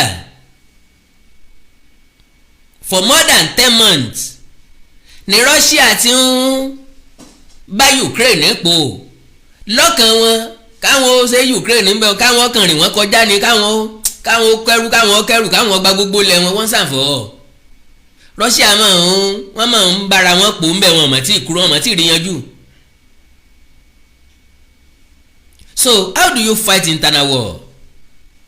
ẹni tá a bá jà tẹ́mi àwọn èèyàn bá ṣòfò United Nations máa dá sí my dear brothers and sisters family ẹ̀ ó ti lọ kí United Nations tó dá sí possibly ìwọ gangan lè ti kú èmi gangan lè ti kú kí United Nations tó padà dá sí tàwa ni yóò wá tó padà sọ́ọ̀mù ìyàwó yìí àwọn ọmọ tó jẹ́ pé àwọn gangan lè ta the whole country fún China bẹ́ẹ̀mi àti ẹ̀ ò bá sí ń bẹ̀ mọ́ nbí torí bẹ́ẹ̀mi àti ẹ̀ lóye tátàtà a sì nígbàgbọ́ nínú Ọlọ́run a nígbàgbọ́ nínú àtẹ́lẹwọ́ wa la ṣe ń sọ ogun tá à ń sọ yìí. So ọ̀nà wo la fi lè kúrò? We must involve in government activities. No matter where you go kò sọ́nà tẹ́ fẹ́ gbégbà. ẹni ó bá ní làákàyè nìkan ló lè gbọ́rọ̀ àkàndá ọ̀rọ̀ Awikonko lọ́rọ̀ mi lè yé kì í sàwọn ọmọ àṣà àwọn tó lárò jinlẹ̀ tó lárò gùn ló lè gbọ́rọ̀ mi kó yé. wọ́n láti involve nínú government. kí lẹ́sọ̀ tó bẹ̀rẹ̀ rárá ni mo ti ń pariwo a sì ní grace báyìí o àwọn tó fẹ́ ṣòṣèlú yìí o bọ́n bá ti wá sàdúgbò wa ẹ jẹ́ ká mọ kọ̀míìtì wọn. ọ̀fẹ́ sí sẹ́nẹ́tọ̀ ṣètò ọba débẹ̀ ọba wa fi inú àbádòfin sáà lè rí referendum gbà lọ́jọ́ iwájú sáà lè ṣe afẹ́kí referendum wọ òfin wa àkọ́kọ́ nìyẹn ẹlẹ́ẹ̀kejì à ń fẹ́ regional government. mo fẹ́ lọ House of Representatives àpá àdìbò fún ọ ntà fẹ́ rí. mo fẹ́ ṣe gọ́fúnọ̀ àpá àdìbò fún ọ ntà fẹ́ rí. ńgbẹ́ bá sọ bẹ́ẹ̀ lẹ́kìtì tán sọ bẹ́ẹ̀ lóńdó tá a sọ bẹ́ẹ̀ lọ́ṣun tán sọ bẹ́ẹ̀ lọ́yọ̀ tán sọ bẹ́ẹ̀ lóńdó tán sọ bẹ́ẹ̀ ní àbí tán sọ bẹ́ẹ̀ lóògùn tán sọ bẹ́ẹ̀ ní Èkó tán sọ bẹ́ẹ̀ ní Kwara tán sọ bẹ́ẹ̀ ní Kogi. wọ́n á wò báwọn èèyàn serious wọ́n mọ nǹkan tán ṣe yes tá a bá padà sí regional government kò sọ pé ká má di senator padà hàn náà.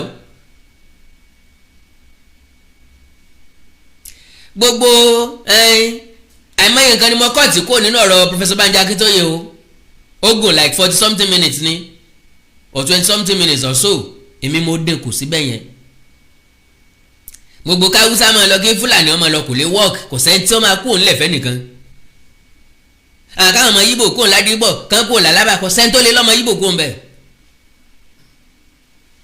system ló lè lọ́mọ Yíbò kúrò nílẹ̀ wa system ló lè lọ́mọ Haúsá àti Fúlàní kúrò nílẹ̀ wa. system tá à ń practice lọ́wọ́ yìí wọ́n Nàìjíríà lájọ́ ń pariwo and you have privilege to stay or be at anywhere in Nigeria from north to south east to west. ọ̀nà tá a gbé Yorùbá nation gbà lọ́jà fail. àwa tá a wà ní Nàìjíríà tá a jẹ́ agitator tá a agitate fún Yorùbá nation tá a wà ní Nàìjíríà wa la bàjẹ́. because ẹ̀yin tẹ́ ẹ̀ sí ńlẹ̀ ń gbẹnu wá sọ̀rọ̀ ẹ wá ìjà kẹ̀mọ́ wa lọ́wọ́ ẹ gbé lọ excuse Professor Banji Akintoye ìgbà tá a máa agitate fún Yorùbá nation a máa gbà lọ́wọ́ yín o outrightly. We don't believe in your kind of leadership.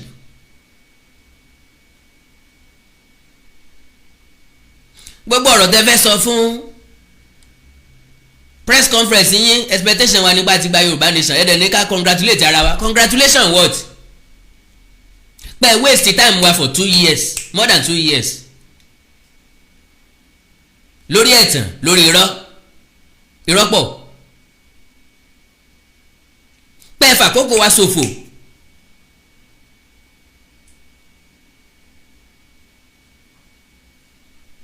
mo dẹ̀ sọ fún Ìgbòho mo ní wọ́n tán dé stage tó dé yẹn ni October la máa gbà November la máa gbà December la máa gbà next year ni igbádogóje ìrọ̀wájà la fi débi tá a dé yìí. nígbà tá a ti bẹ̀rẹ̀ mo ti ní ẹ já rí gẹ́gẹ́ bí project ká gbé dání bí product.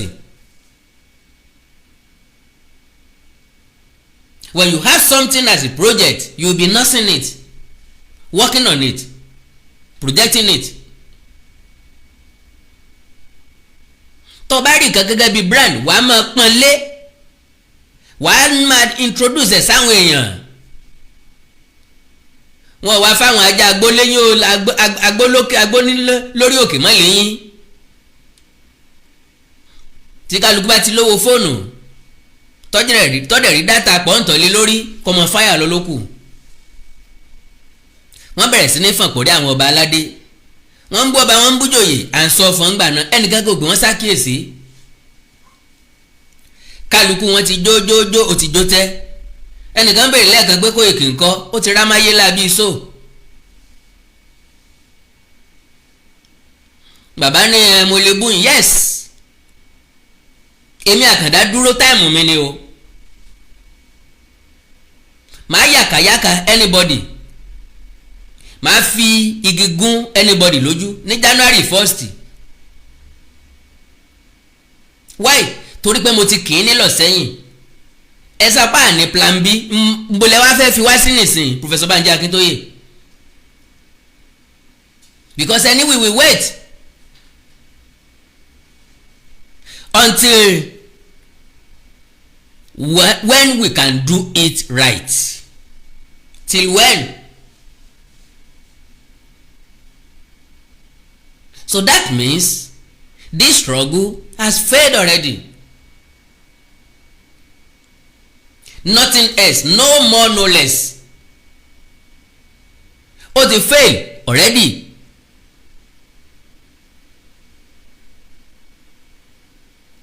Yoruba nation náà wá òun wá dà.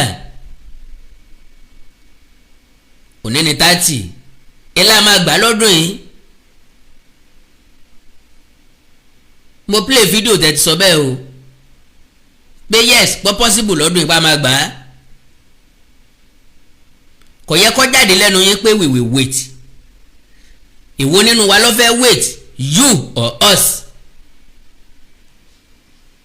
Because àwa ti mọ̀ páà níbí lọ tẹ́lẹ̀tẹ́lẹ̀. Bẹ́ẹ̀ bá wa sọ fún wa wípé we will wait. Till when?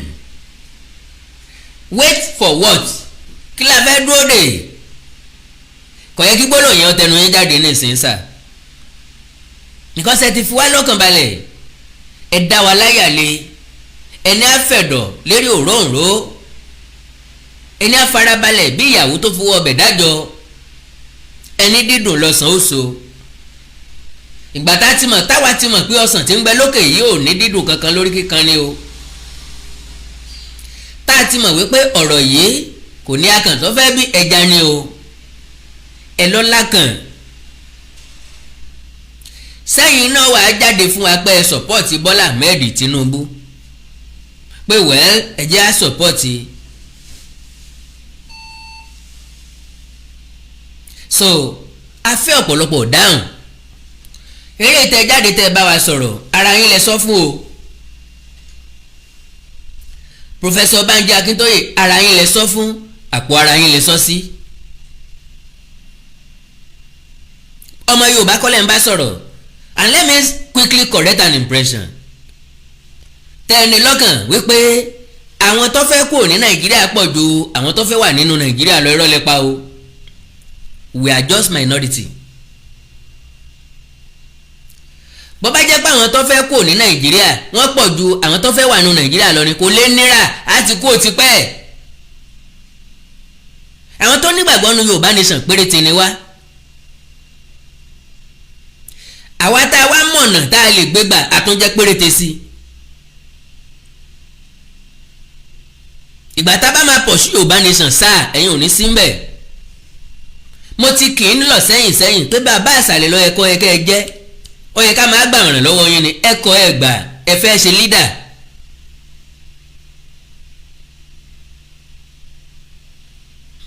Kí ni ó kọ leader yẹn ní í ṣe pẹ̀lú ọjọ́ tẹ́ wọ sàréè? Nígbà tẹ́ bá dàgbà tẹ́ dògbó tẹ́ wọ sàréè ọ̀ tẹ́ wọlé Ọlọ́run sùn. Kí ni leader yẹn fẹ́ kí ló fẹ́ hàdì mórúkọ yín? because as good as Ọbáfẹ́mi Awólọ́wọ̀ was, ọmọ tí wọ́n bí ní 1990 kò dá Ọbáfẹ́mi Awólọ́wọ̀ mọ̀, a ti gbàgbé ẹ̀. Yàtọ̀ síta bá sọ̀rọ̀ kan ẹskísà, ẹ̀yin ọ̀ lọ bẹ́ẹ̀ wọn ò ní rántí yín mọ́, èmi ọ̀ lọ bẹ́ẹ̀ wọn ò ní rántí mi mọ́. Ǹtà ń ṣe lónìí ìtàn ni, irú ìtàn wo la fẹ́ kọ́ ń pa yín sà?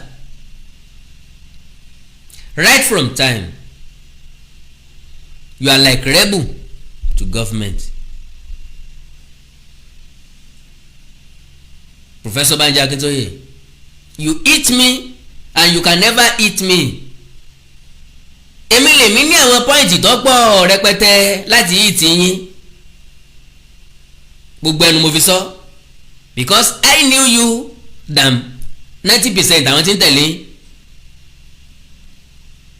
Ẹ mọ̀ pé mi lẹni tí mo kọ́ àtakò nígbà tí wọ́n sọ pé tán láwọn kan kóra wọn jọ ń bàdàn wọ́n fi ń ṣe leader Yorùbá World Congress àbí nǹkan. Ìmìlẹ̀ tó kọ́kọ́ jáde tí mo kọ́ against yín. Èmi náà lè wá sọ pé bẹ́ẹ̀ yẹn bá lẹ́bùn ewì tọ́mọ̀ ọ̀rọ̀ sọ táyé lè gbọ́ lórí òótọ́ mo dúró lé, ẹ̀yin lẹ dúró lérí irọ́. Because kò confident fún láti sọ pé ẹ̀ṣẹ̀ Yorùbá nation mọ́ torí àwọn èèyàn tó ti dáwó ti pọ̀ jù. Àwọn èèyàn ò dẹ̀ fẹ́ gbọ́ excuse. n tó mú in dúró de táìmù kẹ́ tó sọ nǹkan tẹ́ sọ nìyẹn. Kì í ṣe torí pé bóyá rí green light bá máa gba Yorùbá nation. No, you didn't see anything. You even see less because Kútọ́nù lẹ́wà nǹkan bá sọlẹ̀ ń gbọ́.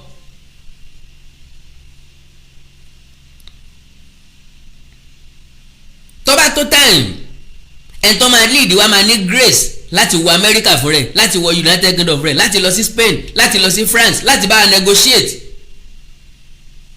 Kì í ṣe tó máa jókòó sí Kútọ́nù tí ọmọ wa pàṣẹ tàbí tí ọmọ bá wa sọ̀rọ̀ ń jọ ọdún nìkan. A ti sọ pé ẹja ní sùúrù tẹ́ ẹ̀sẹ̀ wá sọ fún wa pé ká ẹ̀sẹ̀ ní sùúrù nísìnyí.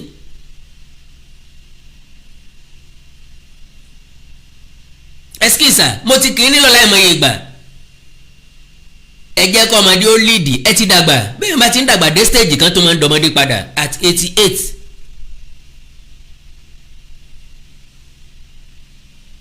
Mi ò kórìíra yín o ṣùgbọ́n torí pé ẹ fẹ́ fagídí ṣe leader ní bí mi nú.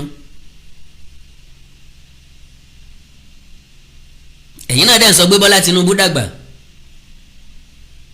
ẹ̀ ń pé Buhari dàgbà, ẹ kú ò ní leader ìlànà ọmọ Oòduà, ẹ di leader Yorùbá self determination movement.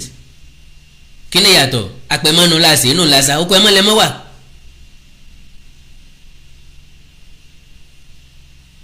Kò dùn mí rárá o olóyè Sunday Adéyẹmọ Ìgbòho tẹ́ẹ̀tì sí pàkúté tẹ́ẹ̀sì sẹ́nu kìnìún nìkan dé.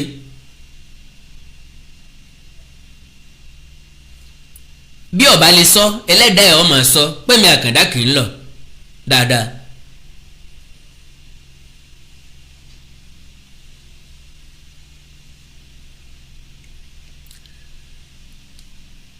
Ọ̀rọ̀ ń bọ̀ ní January 1st n tí sọ̀rọ̀ rárá, kò sí tí mo fẹ́ sọ January 1st tí mo sọ nísìnyí. Response sí mẹ́sẹ̀gì Professor Banji Akintoye nílé tí mo ń sọ yìí.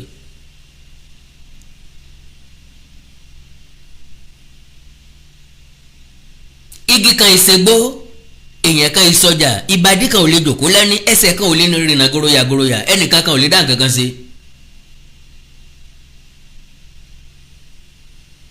You want us to be calling you our father? Yes. You are old enough to be our father, but you are not my own father. Ẹ tó dáàdi mi. No matter how old you are, you are still 88. My father died at the age of 87, and that was in 1981.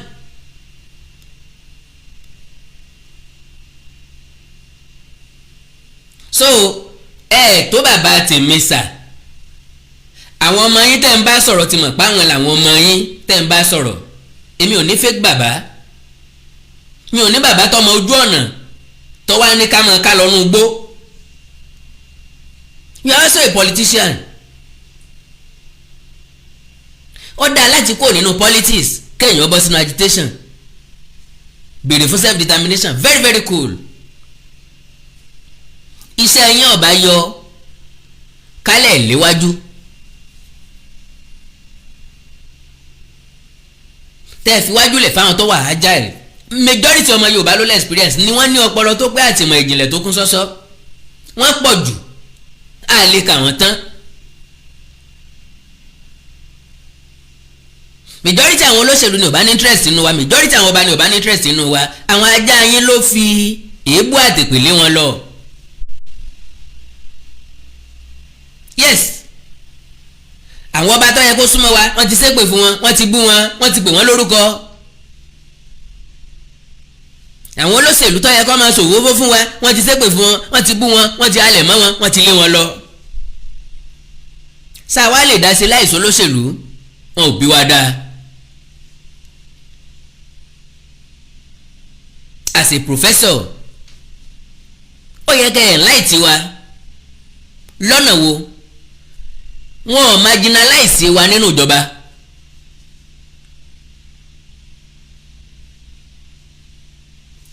ìran Yorùbá rí tiẹ̀ sínú ìjọba tí ń bẹ lóde o. ẹ béèrè pé báwo ni láti ìgbà tá a ti padà sí democracy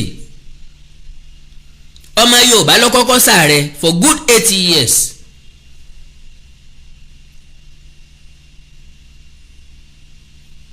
Do you remember that? Dispensation ilé tí ń lọ lọ́wọ́ yìí ọmọ Yorùbá wà as vice president for good 8 years. So what is our excuse to secede from a country? I need very big huge excuses.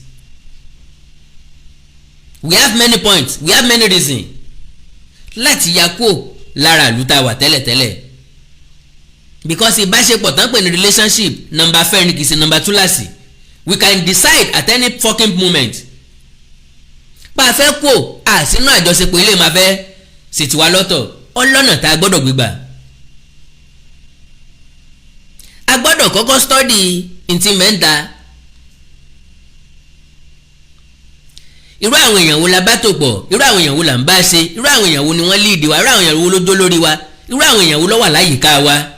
Àkọ́kọ́ feasibility studies. Àkọ́kọ́ yẹ̀ wò because tó o bá bímọ mẹ́rin ọ̀nà kan náà kọ́ la fi bá gbogbo wọn wí. Àwọn ọmọ kan wà ẹgbà ni mama ti gba mọ́mí dáàdì àwọn do it again ẹ̀rù máa bà wọ́n. Àwọn ọmọ kan wà sọpọ̀ fẹ́ náà lẹ́gba 12 wọ́n kàn tó fi na 12 pé ṣùgbọ́n fún wọn punishment wọ́n ti máa sọgán.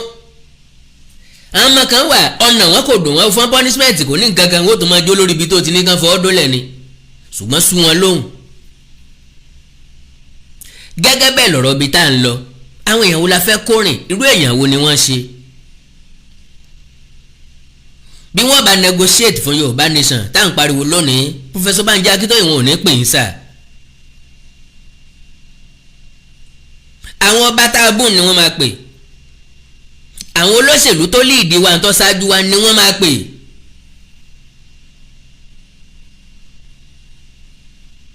Do you know? Ǹjẹ́ ìmọ̀ bàtán lè pe professor tán lè pe Dr. Sunday Adéyẹmọ Ìgbòho ìgbà tí wọ́n bá fẹ́ fún àwọn terrorist ní amnesty.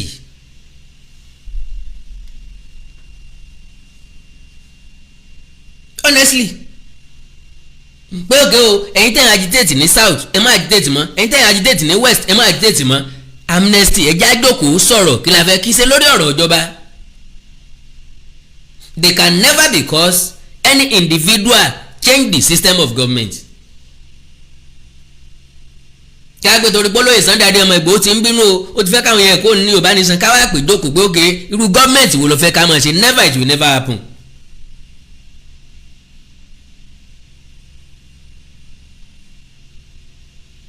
But they can call him at any moment.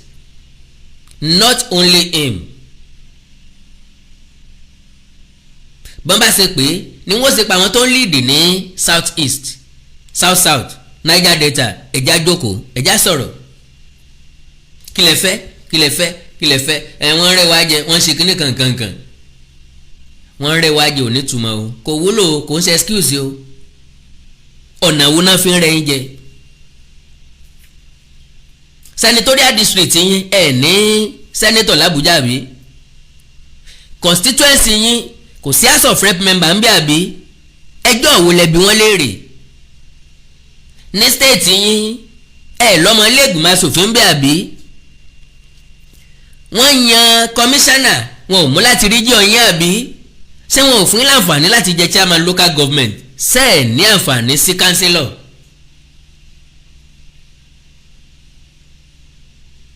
ẹjọ́ là kọ́ ìjà kọ́ àwa tá a gbé Yorùbá nation dání ìjà làwa kọ́ àkẹ́jọ́ majority wa ìkọ̀ọ̀kan nínú wa lọ́wọ́ á kó ẹjọ́ tí ọ̀kọ́jà àwa ńlá wa ń gbé ẹ̀tẹ́ díẹ̀díẹ̀ a máa bọ́ ọ̀run kínní kan dáhùn ni kó ìkídà kó ìkídà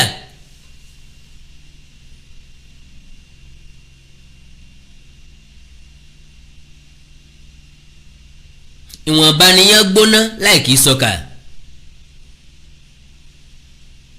so n tí mo fẹ́ sọ gan-an Messi vs Ronaldo wà láì mi ò láǹfààní àti sọ rárá so Professor Banji Akintoye kò sẹ́ni tó kórìíra yín sà ẹ̀yin lẹ kórìíra ara yín o because ọ̀nà tẹ́ ń tọ̀ láti ìgbà tẹ́ ti ń tọ̀ ńlọ jẹ́ wrong ọ̀nà.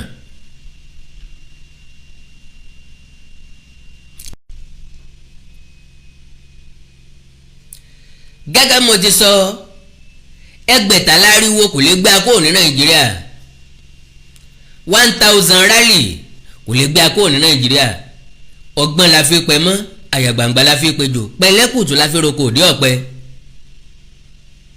àti ṣubú àti dẹrù nínú báyìí a gbọ́dọ̀ tẹ́rù wa dì bó bá jẹ́ lóòótọ́ la fẹ́ Yorùbá nation ariwo kọ́ o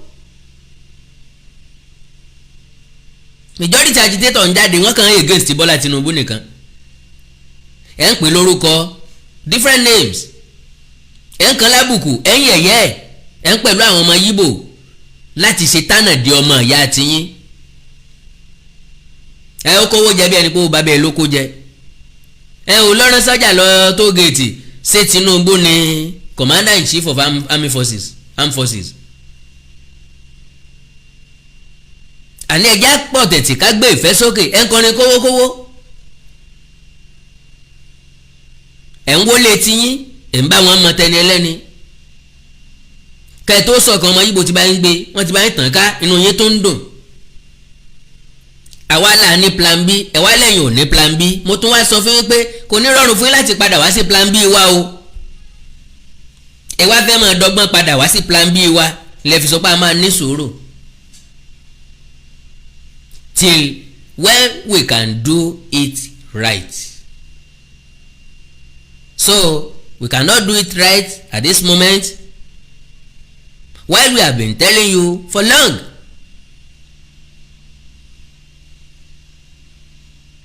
Kì í sẹ́nu ọgbọ́n nìkan lè wùrà ti dùn ó yóò dùn lẹ́nu agilintí náà kì í sẹ́nu tí nìkan lọ̀rọ̀ ti dùn sọ ó yóò dùn lẹ́nu tiwa náà ó yóò nítumọ̀ lẹ́nu tiwa náà kì í sẹ́nu tí nìkan ló ti gbọ́dọ̀ nítumọ̀.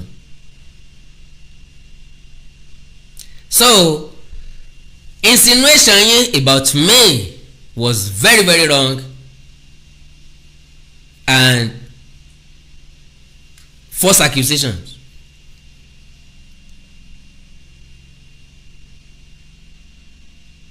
Gbogbo tẹ́ ẹ sọ ń pa mi pátápátá òdì kejì ni ẹ ní láti bẹ̀rù mi pé mò ń bọ̀ ní January 1st lọ́kàn yẹn bìlí pé mò ń lérí ni no reality mò ń bọ̀ wá sọ and I will give Chief Dr. Sunday Adeyemo Igboho candid advice and last warning from me lẹ́yìn ẹ̀kan máa kàn kó báyìí lójú mi wàláì I won't say anything wàláì kánmọ́ kan gbòó ní kò báyìí lójú mi ẹni sọ gangan lẹ́yìn January 1st bí n bá ti bá sòótọ́ ọ̀rọ̀ gẹ́gẹ́ bí ọmọ ìyá tí ọba tún ti gbọ́ ń wà mọ́wọ́ lẹ́rán ń máa wò ó.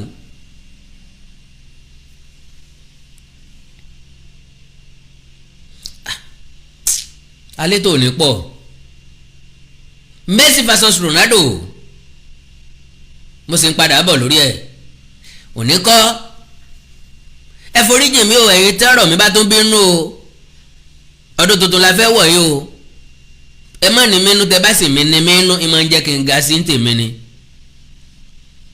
òye yé mi mo ní àrídájú pé kò sẹ́ńtọ́ jẹ́ jọsẹ́ nínú àwọn tó gbéra wọn lájítétọ̀ tí yóò jáde wá against nǹkan tí mo sọ yìí kò sínú yín tí ó fògìrì fọṣọ gbogbo ẹni bá dáni lójú àfi gbárí ni because majority wọn ti ń sọ̀rọ̀ lóye òye nípa tí ń bẹ ńlẹ̀ yìí lọ́jẹ́ kan máa fẹ̀ fún fò bí ẹni tó ní bèlúbèlú lọ́nà fún lọ́jẹ́ máa ranjú wọ̀n bí àṣẹ̀ṣẹ̀ já wèrè lọ́jẹ́ kan máa pariwo fò bí ẹ̀ ń tán fatarẹ́ ń fùrọ̀ ariwo kọ́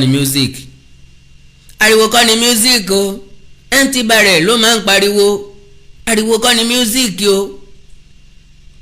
òye yé mi mo máa mọ̀ dájú ẹ̀ ẹ̀ńbàsì fẹ́ gbìyànjú ẹ̀ kó forí ìyá ẹ̀ síwájú kó fi ti bàbá ẹ̀ kàn ẹ̀ kọ́ dákọ̀ mi.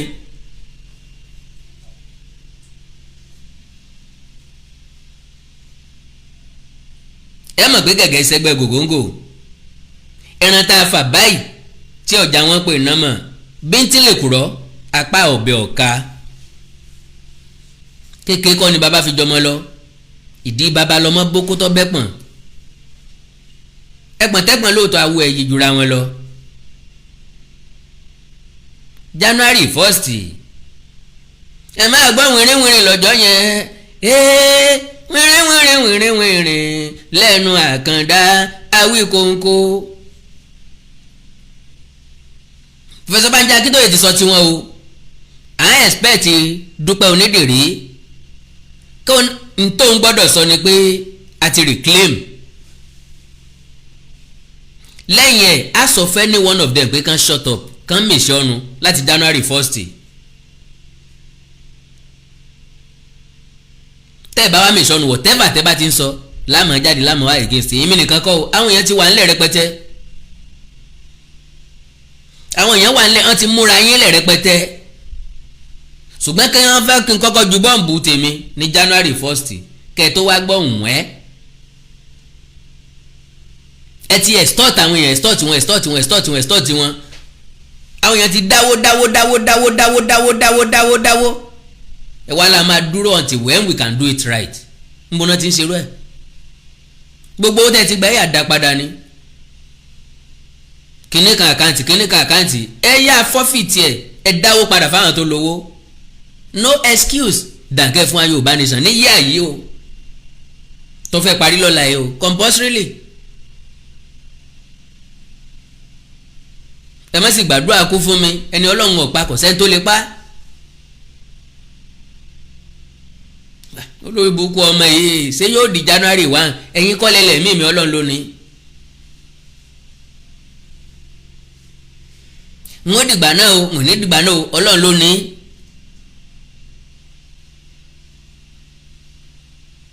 bí wọn ò bá dìgbà náà kọ̀ á dì mọ́ CV rẹ.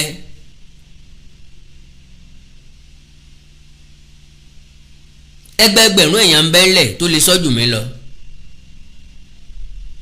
ìjọ́rí tí àwọn tí ò sọ̀rọ̀ wọn ò fẹ́ kẹ́rí tí wọ́n gbámú ni èmi lèmi rẹ́dì kéèyàn gbá tèmi mú gbọ́n sí bí mi nu.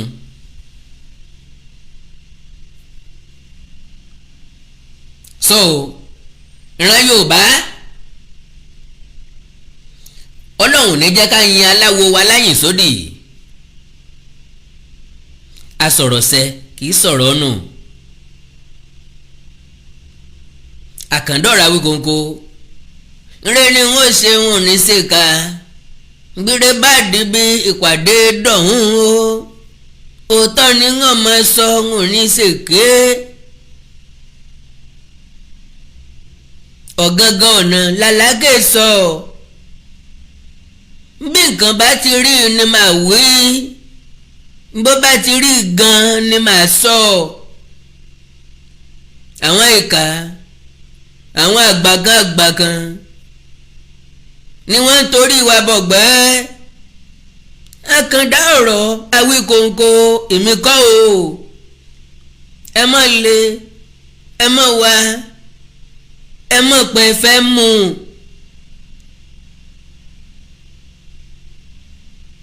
bẹ́ẹ̀ bá yẹ fẹ́ mú má dàrọ̀ gidigba má dìrò mi má má bómi lọ sẹ́yìn ọmọ pé gbogbo Yorùbá kọ́ lọ́gọ̀ọ́ ní a sọ fún wọn nípa Felix Bankole wọ́n ní irọ́ ni àkàndá ń jowú ni sójú wọn wà já ńgbà tọwọ́ tẹ mẹ́sáyà wọn Felix Bankole ń bẹ lẹ́wọ̀n oríṣiríṣi àṣírí ńlọ ti tú sẹ́mi àkàndá lọ́wọ́ ọgbà wa ẹ dákun 20 million kínní kan million rìsíìtì kọ́wọ́ mi bá tákún fídíò tí Felix Bankole ń bẹ lọ́wọ́ mi rẹpẹtẹ àwọn tó bá ra lé àwọn tó bá ra oko okun ọwọ́ mi tẹ́bẹ́ ẹni mẹ́sáyà ní ẹnigbà tó máa dé ẹmọ òsì ńlé ẹ sì tún rẹ́ni tó máa jáde láti gbèjà wa èmi àkàndá jáde mo ní mànù yìí fẹ́ẹ̀kì ni kì í sòríjínà ẹni rọ ẹ lówù ni mò ń jẹ èmi ní kí n bá kọ́lé ní tí mo fẹ́ jowú kò lẹ́sìn lẹ́ẹ̀kan ilé lọ́kọ́ ni lọ́dájú tọmọ ẹgbẹ́ ẹ̀ lọ àbí kí n mo fẹ́ jowú lónìí kọ́ January 1st lè máa gbọ́ wìrìwìrì o àkàndá alórọ̀rọ̀ lẹ́nu bíi tẹ́jọ́ ọpẹ́ lọ́wọ́ Ọlọ́run aláàyè tó mójú wa fẹ́ parí ọdún tá a wà yìí ẹjẹ́ máa lọ ń ọmọ bẹ ọbẹ ní bẹ́sù àtẹ́lẹsẹ̀ á sì gbọ̀nà kéré kéré kéré well ẹjẹ́ ń sẹnu lódiwọ̀n bíi possibly bọ́lọ̀ ń bá fún mi lórí ọ̀fẹ́ mo fẹ́ sọ̀rọ̀ mo fẹ́ mú ọ̀rọ̀ sport wọnú ọ̀rọ̀ gbèsè ayé wa ntí mo bá analysis yẹn ṣe máa rí bọ̀ tó wù mí láti sọ̀rọ̀ nípa ẹ̀ Messi versus Ronaldo ta ni failure nínú wọn ta ló dúró tán nínú wọn ta ló dá nínú wọn ta ni ọ̀dá ẹ kú ojú lọ́nà God bless you all ẹ like ẹ follow page mi kẹ̀tọ́ kò ń bẹ̀ Awikonko TV ẹ subscribe sí YouTube channel mi Awikonko TV ẹ wá dé Yoruba TV ìkórìtà kò yé mi. sọ́wọ́ ẹ̀yin tí Bankole bá lù ń jìbìtì ẹ lè bá mi sọ̀rọ̀ yes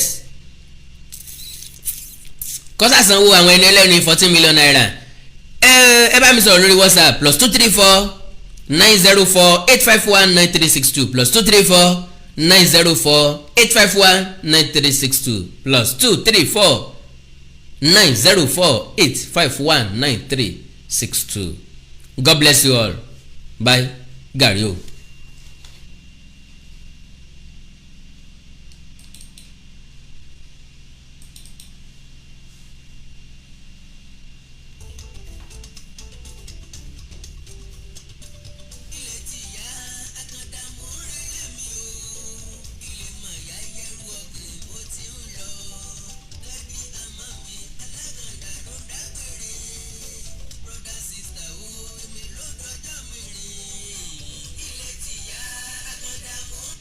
òpònú kan ní you yourself know that you can die at any time bẹ́ẹ̀ ni èmi kọ́ mo lè mímì ọlọ́run ló ní ọlọ́run tó ní lè gbá at any moment gẹ́gẹ́ bẹ́ẹ̀ náà ni tiẹ̀ ń àbí wọ́n wá dọ́ta sáyé ni kò sì tí ì yá mi pẹ̀lẹ́ àwé má rogúrò mi o kọ́ ọmọ bá kú tìrantìran o ọmọ májẹ̀mú tí mo bọ́ lọ́run dání ẹnikẹ́ni tó bá gbèrò ìkà sí mi. sọ gbọ́n májẹ̀mú tí mo ní mo bọ́lọ̀ ń dá tọ́lọ̀ ń bá mi dá ó ní ẹnikẹ́ni tó bá gbèrò ìkà sí mi tó gbèrò ibi sí mi kò sọ pé ẹni tó bá ṣe mí ń kà tàbí ṣe mí ń bí o ó lẹ́ni tó bá rò lásán bó lè so mẹ́rìndínlógún gbogbo ẹ̀ ní ọ̀rẹ́ dànù lójú ayé ẹ̀ ó tún wá ní bó ní ògùn náà kan ṣoṣo yóò wọ̀ mí lójú ayé ẹ̀ kó tó lọ ó ní bó ti wù kó nítọ̀ wọ́n dàgbà tó láyé gbogbo ọmọ tó bí ọ̀wọ̀ sàárè kó tó di pọ́ lọ ìbáàjọ́la ló ń tàn fẹ́ kú wọ́n wọ̀ sàárè lónìí májẹ̀mú ọlọ́run pẹ̀lú mi nu inú kan mo fi ń ṣe gbogbo nǹkan tí mo ń ṣe mo fírí ìbàjẹ́ so ìwọ́tọ̀ ọlọ́run kọ̀ọ̀kan wúgọ ọ parẹ́ tìrantìran ni o bẹ́ẹ̀ ni mo sọ fún ọ àdàbí bí èèyàn kan bá rán mi ní tí mo ń ṣe yìí but tí ìbá sòótọ́ ọ̀rọ̀ mo ń sọ fún ọ tí ìbá ṣe láti káwọn ọmọ Yorùbá kò nú ẹrú lóko ẹrú táwọn kan tì wá sí wọ́n ti extort ọ̀pọ̀lọpọ̀ àwọn èèyàn ẹ máa gbọ́ ọ̀hún ẹ́ ní January 1st kọ́lọ̀ ń wọ́n dá wa sí God bless you all bye bye ń retí ya akọ̀ǹdàmú rere mi o.